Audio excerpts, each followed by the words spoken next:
Count कर झाले 10 second पटके थांबा थांबा थांबा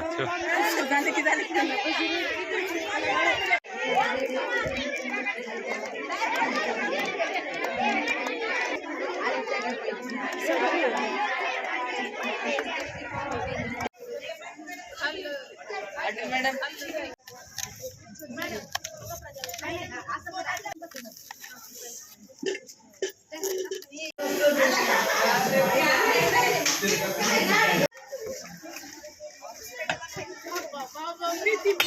झूठा मॅडम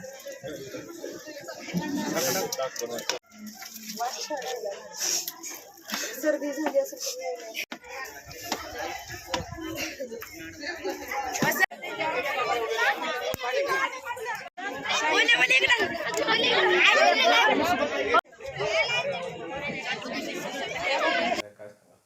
नमस्कार, मी संतोष बाबूराव कदम, नवभारत बालसंस्कार केंद्र व माध्यमिक विद्यालय याचा मी मुख्याध्यापक आहे आणि जवळपास आपली 25 वर्षापासून शाळा आहे.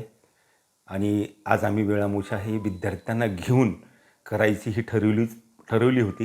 हे पहिल्यांदा करतोय प्रयत्न, पण खूप सुंदर प्रयत्न झालेला आहे आणि सर्व शिक्षकांनी विद्यार्थ्यांनी खूप मदत केली या गोष्टीसाठी की बाबा सगळं जो वाण असतो किंवा ही काळ्या धरणी मातीचं आपल्याला पूजा करायची आहे, त्याचं महत्त्व काय, या सर्व गोष्टी आम्ही त्यांना सांगून की एकत्र बसून सगळ्या विद्यार्थ्यांनी आणि शिक्षकांनी हा खूप धमाल आणि खूप सुंदर अशी वेळामुशा आम्ही साजरी केलेली आहे. आणि त्या साजरी करण्यात आम्ही थोडं पुढच्या वर्षी मात्र मग आम्ही पालकांनासुद्धा इन्व्हॉल्वमेंट करणार आहेत या कार्यक्रमासाठी. आणि या कार्यक्रमासाठी आमच्या शिक्षकांनी विद्यार्थ्यांनी मदत केल्याबद्दल मी त्यांचे धन्यवाद व्यक्त करतो. पहिल्यांदा आम्ही वेळामुशा साजरी केली. मुलांनी खूप मोठी अशी धमाल केली.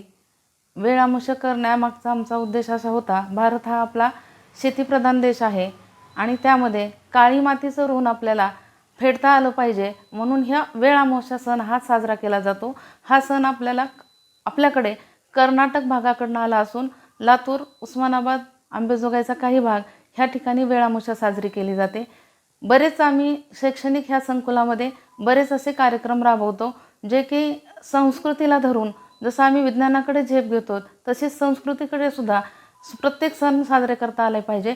भारत हा शेतीप्रधान देश असल्यामुळे आपल्या शेतीविषयी असणाऱ्या घटनेचं त्यांना आपल्याला ज्ञान भेटलं पाहिजे. यामुळे आम्ही यावर्षी नवीन उपक्रम म्हणजेच वेळामुशा साजरी केली.